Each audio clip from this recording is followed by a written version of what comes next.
नमस्कार, अमर छत्तीसगढ़ देख रहे हैं आप और बुलेटिन की शुरुआत राजनांदगांव से आई बड़ी खबर के साथ करेंगे।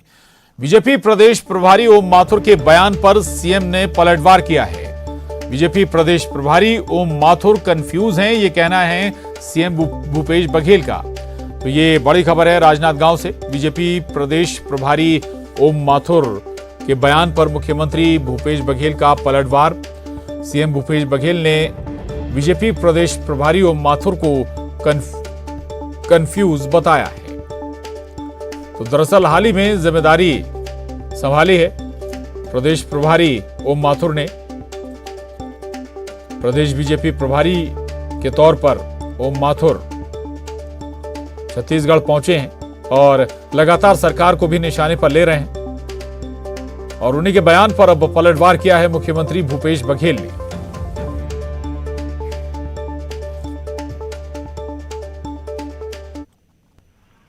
दूसरा यूथ की तरह लड़ना है। तीसरा अब राहुल गांधी छोड़िए, अब केवल छत्तीसगढ़ में मतलब भूपेश बघेल, अमरजीत, टी.एस. सिंहदेव, ताम्रध्वज साहब, इनको टारगेट करना। तीनों सवाल का उत्तर ये है। पहली बात तो ये है कि ओम माथुर जी कंफ्यूज है।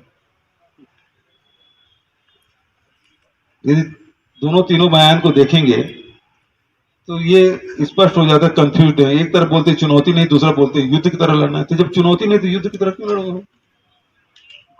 तीसरी बात है राहुल जी, अब पहले जो छवि वो लोग परसेप्शन राहुल जी के बारे में बना करके थे देश में, उसकी छवि बिगाड़ने का काम इन लोगों ने किया था। जब सड़कों पे निकले 7 सितंबर से। और आइए अब आपको सुनाते हैं पार्टी मीडिया सेल के नेताओं को नसीहत देते हुए बीजेपी प्रदेश प्रभारी ओम माथुर ने क्या कहा था।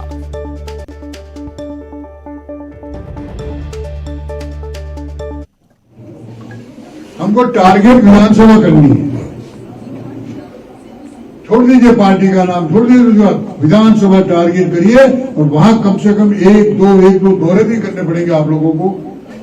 तो इसलिए नीचे की व्यवस्था मैं बार बार कहता हूं, आप भूल जाइए कांग्रेस और राहुल। आप सिर्फ भूपेश बघेल को और विधायक को टारगेट करिए, बस एक लक्ष्य रखिए। बहुत बहुत धन्यवाद। तो ये दरअसल नेताओं और कार्यकर्ताओं के लिए नसीहत थी ओम माथुर की, और इसी पर अब पलटवार मुख्यमंत्री भूपेश बघेल कर रहे हैं।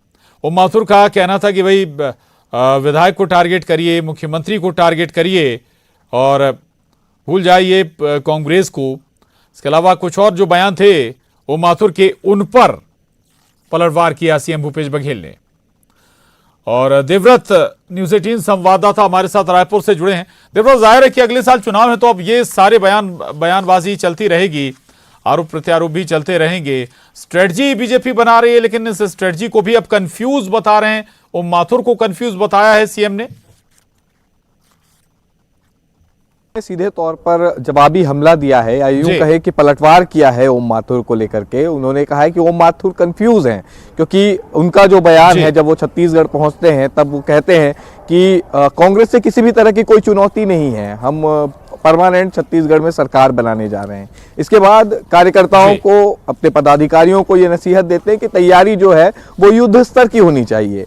तो इसको लेकर के मुख्यमंत्री का ये कहना है कि जब कांग्रेस को चुनौती ही नहीं मानते हैं तब युद्ध किस बात की। और अब नया बयान उनका सामने आ जाता है, जब उनका ये कहना होता है कि आप राहुल गांधी को छोड़िए और सीधे टारगेट कीजिए मुख्यमंत्री भूपेश बघेल और उनके विधायकों पर।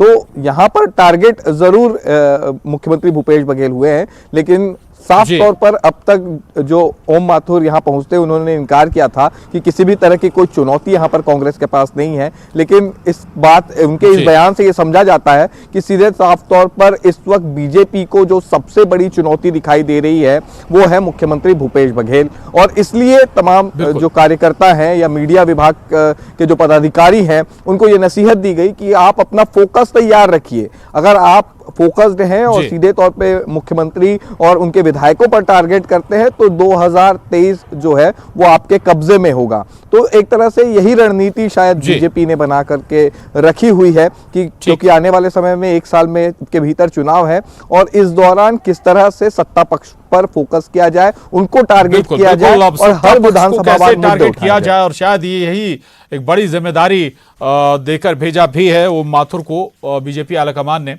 हमारे साथ सुशील आनंद शुक्ला जी जुड़े हैं कांग्रेस से। सुशील आनंद जी, ओम माथुर जी कह रहे हैं कि भाई भूपेश बघेल को टारगेट कर लीजिए, विधायक को टारगेट कर लीजिए, हालांकि वो ये भी कहते हैं कि चुनौती है ही नहीं कांग्रेस। बस वही बड़ी बात है। अभी जो कंफ्यूजन है वो जी। माथुर जी का वो दूध हुआ। जिस दिन वो आए थे वो मुकालते में थे कि छत्तीसगढ़ में भारतीय जनता पार्टी के सामने कांग्रेस चुनौती नहीं है। अब उनको जी। ऐसा लगता है कि भूपेश बघेल के व्यक्तित्व के सामने, कांग्रेस सरकार के द्वारा, हमारे विधायकों के द्वारा किए जा रहे जनहित के कार्यों के सामने, जनता में जो कांग्रेस की सरकार लोकप्रिय है उसके सामने भारतीय जनता पार्टी के पास में बहुत बड़ी चुनौती है। और छत्तीसगढ़ में भारतीय जनता पार्टी के पास में कोई भी न नेता बचा है न मुद्दे बचे हैं। इसीलिए वो प्रोपेगेंडा करने के लिए मुख्यमंत्री को टारगेट करना चाहते हैं। ये इस बात का द्योतक है कि ओम माथुर को जी। छत्तीसगढ़ की जमीनी हकीकत समझ आ गई है। इसके पहले जब पुरंदेश्वरी जी आई थे तो पुरंदेश्वरी जी ने भी यही कहा था कि हमारे लिए सबसे बड़ी चुनौती है कि मुख्यमंत्री किसान है, मुख्यमंत्री पिछड़े वर्ग से आते हैं। भूपेश बघेल का किसान होना भारतीय जनता पार्टी के लिए एक बड़ी चुनौती है, क्योंकि भारतीय जनता पार्टी इस चीज को जानती है कि छत्तीसगढ़ का 80% मतदाता किसान है और किसानों के लिए हमारी सरकार लगातार काम कर रही। तो भूपेश बघेल की लोकप्रियता के सामने छत्तीसगढ़ में भारतीय जनता पार्टी के पास कोई नेता ठीक नहीं है। है, इसीलिए आप प्रोपेगेंडा मचा के टारगेट करना चाहते हैं। ठीक है, हालांकि सुशील जी ये बयान आया, ये संभव है कि हो सकता है कि कोई पार्टी मीटिंग संगठन का उनका जो बैठक हो, लेकिन अमूमन कोई भी दल हो, सियासी दल हो, स्ट्रेटजी तो बनाता है भाई किसे टारगेट करना किसे नहीं करना है। जब आप लोग भी बैठते होंगे तब भी आप ऐसी स्ट्रेटजी तो बनाते होंगे। हमें आपत्ति नहीं है, हमें जी। कहाँ आपत्ति, बिल्कुल बनाए, जी। टारगेट करें। हम कहाँ बोल रहे हैं, हम तो चाहते हैं ना किन जी। मुद्दों को लेकर टारगेट करोगे। आज तो आपके पास में कोई विषय ही नहीं है, कोई मुद्दे नहीं है हमारी सरकार के खिलाफ में बोलने के लिए। भारतीय जनता पार्टी के पास में कोई नेता नहीं है। सारे नेता अपने चेहरे को सामने रखने के लिए डर रहे हैं। स्वयं आला कमान बोलता है कि मोदी जी के चेहरे को आगे करके चुनाव लड़ेंगे। ये इस बात का द्योतक है कि छत्तीसगढ़ में भूपेश बघेल की योजनाओं के सामने, कांग्रेस सरकार के कामों के सामने, मुख्यमंत्री भूपेश बघेल के व्यक्तित्व के सामने, हमारे संगठन की मजबूती के सामने भारतीय जनता पार्टी बहुत ज्यादा बौनी है। और वो इस समय वो अपने बंद कमरों की बैठकों में जो टारगेट करने की बातें की जा रही है, अर्थात उनको प्रोपेगेंडा करके झूठ मचा के राजनीति कर। जी चलिए, शुक्रिया आनंद जी, सुशील आनंद जी, न्यूज 18 से आपने बात की। और ओम माथुर, प्रदेश बीजेपी प्रभारी ओम माथुर क्या कुछ कह रहे हैं सुनेंगे। और जो कुछ अन्य चल रहा है उसके विषय भी उनके बीच में रखना, उनको भी सुनना। ये 2 दिन का मेरा अल्प प्रवास था और शुद्ध रूप से मैं ये कह सकता हूं कि एक संगठनात्मक प्रवास था। अगला टूर जब भी होगा वो डिटेल जैसा प्रदेश की इकाई बनाएगी उस तरह से होगा। आप लोगों को कुछ पूछना हो। सर, मेरा नाम खोमन साहू है, मैं एशियन न्यूज से हूँ। सर, मेरा सवाल है कि एक तरफ आप कह रहे हैं कि कांग्रेस चुनौती नहीं है, दूसरी तरफ आप कह रहे हैं कि विधायक और सीएम को टारगेट करिए, 2023 में जीत निश्चित है। इसका क्या मायने है सर? ये मायना सीधा आपके प्रश्न के उत्तर में ही है, उत्तर भी उसी में समाहित है कि जिस तरह का इस प्रदेश का वायुमंडल बनाया रखा है जानबूझ करके, जो लूट मचा रखी है, जिस प्रकार का भ्रष्टाचार नीचे तक हो रहा है, मैं आज ज्यादा उस विषय में बोलना नहीं चाहता हूँ। डिटेल प्रमाणित चीजें भी आपको बता सकता हूँ। और इसलिए मैं पूरा करूँ, इसलिए मान के चलिए कि बिल्कुल कोई चुनौती नहीं थी। जब मैं उत्तर प्रदेश में प्रभारी था तो उस समय हमारे पास सिर्फ 47 सीट थी। उस समय भी जब हमने 250 पार का पहली बार, फिर 300 पार का, तो आप लोगों के बीच में यही प्रश्न था। देखिए, भारतीय जनता पार्टी कार्यकर्ता आधारित पार्टी है और आदरणीय मोदी जी ने जो पिछले 8 वर्षों में काम किया है, हर घर तक जो चीज पहुंचाई है, हर घर की चिंता की है, वो सब लेकर के कार्यकर्ता को सजग करना वही दायित्व मेरा। इसलिए मैं चुनौती, अभी भी आपको कह रहा हूं, मैं चुनौती नहीं मानता। आपने क्या कहा था, आपने तो कहा था कि मुख्यमंत्री पे विधायकों पे टारगेट कीजिए अपने वो मीडिया। उसी में समाहित है, चुनौती का मतलब उसी का वाहिद जी, है। उसी में मुख्यमंत्री का बयान आया है कि मैं कोट करके कह रहा हूं कि बीजेपी के छुड़वैये नेता है, कुछ भी कहते रहते हैं। अब वो कुछ भी समझे, ये उनका अधिकार है। मैं बिलो दी बेल्ट बात नहीं करता हूँ, क्या है क्या नहीं है वो समय बताएगा। नई दुनिया से संदीप जी। माथुर जी, मेरा सवाल है कि पूरे प्रदेश के जो विधायक हैं उनको किस तरह से जो निष्क्रिय रूप से काम कर रहे थे बीजेपी के जो विधायक हैं और जो दावेदार हैं आने वाले समय के लिए, उनको कैसे चार्ज करेंगे, सक्रिय करेंगे, क्या रणनीति? देखिए, ये एक फलते फूलते परिवार में इस तरह की चीजें हर जगह रहती है और ये पार्टी हमारी कार्यकर्ता आधारित पार्टी है और जो पार्टी निर्णय कर लेती है उस निर्णय के साथ संपूर्ण कार्यकर्ता लगता है और उसी तरह से वो चार्ज होते रहते हैं समय समय पर। अश्विनी पांडे जी, दैनिक भास्कर। उत्तर प्रदेश में आप प्रभारी थे, अब छत्तीसगढ़ में हैं। उत्तर प्रदेश से छत्तीसगढ़ में आप कैसे अलग मांग, तो वहाँ की राजनीति और यहाँ की राजनीति में कोई अंतर है? हर स्टेट की अपनी अपनी अलग राजनीति होती है और राजनीति को देखो, पिछले दिनों उत्तर प्रदेश में जब मैं गया था तो हमारी सरकार केंद्र में नई नई बनी थी, 14 में बनी, 16 में मैं प्रभारी बन के चला गया और हमारे लिए वो एक नया विषय था वहाँ। लेकिन आज हमारी केंद्र की सरकार को भी 8 साल हो गए, आदरणीय मोदी जी के काम को 8 साल हो गए, तो उसमें बहुत अंतर है। हर स्टेट की राजनीति अलग अलग होती है। महाराष्ट्र भी रहा, मैं मध्य प्रदेश भी 2001 में रहा, तो ये चीज़ें हर स्टेट की अलग अलग रहती है। हम उस स्टेट को ध्यान में रख करके हमारी रणनीति बनाते हैं। माथुर जी, मैं योगेश मिश्रा हूँ सुदर्शन से। माथुर जी, मैं योगेश मिश्रा हूँ सुदर्शन न्यूज़ से। या तो वो तय करे या आप अपनी बोलिए। सर, मैं योगेश मिश्रा हूँ सुदर्शन न्यूज़ से। जी। जिस तरह से पूरे प्रदेश में सर धर्मांतरण के मामले बहुत तेजी से बढ़े हैं, खुद प्रदेश के गृह मंत्री बात को स्वीकारते भी रहे, एसपी भी कई बार लेटर लिख चुके हैं, उसके बाद भी प्रदेश के मुख्यमंत्री बार बार कहते हैं कि प्रदेश में धर्मांतरण हो नहीं रहा है, जबकि इससे प्रदेश में कई जगहों पर तनाव की स्थिति बढ़ रही है। आपका आकलन क्या कहता है? और किस तरह से धर्मांतरण? देखिए, कांग्रेस अब हमको डायरेक्ट चुनाव में नहीं हरा सकती और इसलिए कांग्रेस ऐसे प्रकार के तत्वों का उपयोग करके, जो पिछले साल भर से आप लोग खुद दिखा रहे हो, खुद बता रहे हो कहाँ क्या हो रहा है, डेली कोई न कोई कांग्रेस शासित प्रदेशों में इस तरह की घटनाएं हो रही है। लेकिन मैं मानता हूं कि हम उनको भी जागृत करेंगे, लेकिन जनता अब समझ चुकी है। प्रधानमंत्री जी ने पिछले 8 वर्षों में संपूर्ण देश की राजनीति को टर्न डाउन किया है। जो राजनीति अब तक जातीयता के आधार पर, क्षेत्रवाद के आधार पर, व्यक्ति के आधार पर थी, उस राजनीति को आदरणीय नरेंद्र मोदी जी ने विकासवाद की ओर ले गए और उसी का परिणाम आपको धीरे धीरे हर स्टेट में दिख रहा है। सत्यप्रकाश जी, जीटीसी।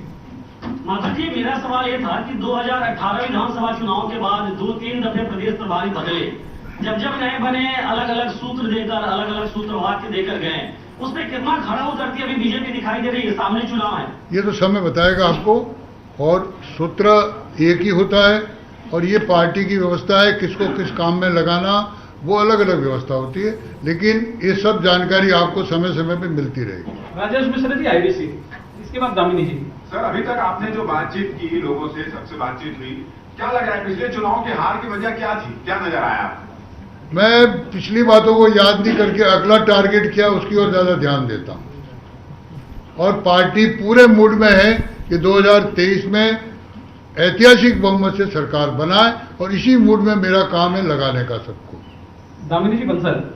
सर, आरक्षण की आग में आज पूरा प्रदेश जल रहा है, भारतीय जनता पार्टी क्या तोड़ लाएगी आरक्षण में? देखिए, कांग्रेस बहुत योजनाबद्ध तरीके से इस तरह के एक ड्राइव ले रही है और इस ड्राइव को रोकने भी उन्हीं के लोग लगे हैं, इसलिए मामला ये कोर्ट का है। इस तरह की चीजें लंबी चलने वाली है कि भारतीय जनता पार्टी की देन है आरक्षण का जो मुद्दा है। नहीं, वो कुछ भी कहे, कांग्रेस का अधिकार है हमारे बारे में कुछ भी कहने का, लेकिन इसका जवाब आने वाले चुनाव में मतदाता देंगे। माथुर जी, जो बीजेपी के मुद्दे थे वही मुद्दे अब कांग्रेस के पास हो गए। कांग्रेस ने उन मुद्दों को हथिया लिया है, चाहे राम, ये मान के चलिए, मैं मान के चलूं कि 70-75 साल बाद उनको याद आए राम की, उनको याद आया मंदिर जाने की, उनको याद आया जनेऊ पहनने का, अच्छी बात है ये। लेकिन जनता समझ चुकी है, 70 साल तक एक छत्र एक ही परिवार ने राज किया, उस समय तक वो कहाँ थे सारे, उस समय मंदिर क्यों नहीं याद आया? उस समय देश का स्वाभिमान क्यों नहीं याद आया? उस समय उनको जनेऊ क्यों नहीं याद आई? उस समय उनको टोपी क्यों नहीं याद आई? ये सारी याद उनको लगा हमको चुनाव जीतने के लिए जितना भी जो कुछ करना पड़ेंगे, लेकिन जनता समझ चुकी है। पिछले चुनावों में भी खूब मंदिरों के चक्कर काटे भाई और बहन और माता जी सब ने, लेकिन रिजल्ट क्या आया? तो जनता इन चीजों को समझ चुकी है। चुनाव गाय गोबर की आप लोग बात करते थे, लेकिन गाय गोबर भूपेश सरकार लेके चल रही है, दिल्ली में तारीफ की जा रही है। प्लीज एक बार दोबारा रिपीट करें। गाय गोबर की आप लोग बात करते थे, गायों की बात करते थे, आपका चुनावी मुद्दा रहता था, लेकिन ये सरकार गाय।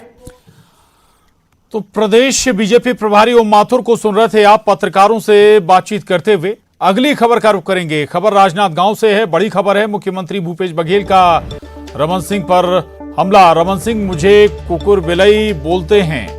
रमन सिंह खुद बलात्कारी के साथ खड़े दिखते हैं। मुझे और मेरे परिवार को टारगेट किया गया। मेरी मां को थाने जाना पड़ा। रमन सिंह सीएम थे और मुझे राजनांदगांव आने की कीमत चुकानी पड़ी। पूर्व मुख्यमंत्री के बेटे अभिषेक सिंह का नाम एफआईआर में है। चिटफंड कंपनी के मामले में उनका नाम सामने आया है।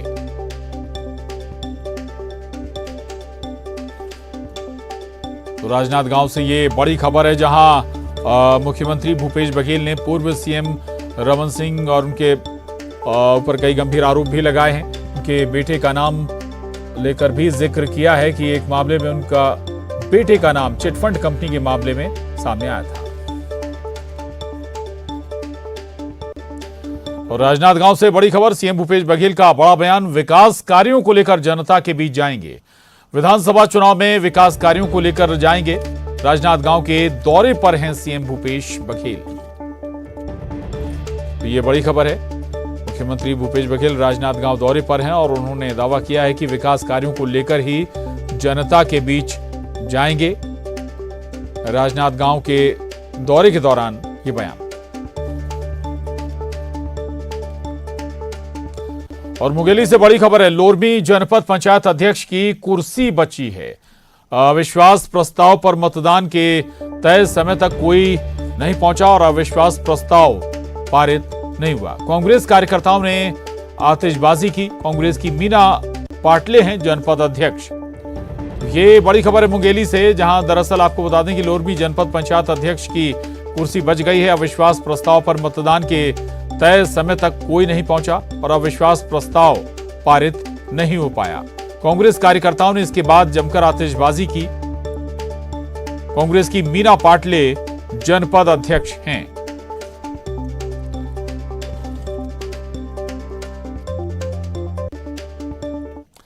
और बड़ी खबर जांजगीर चांपा से है।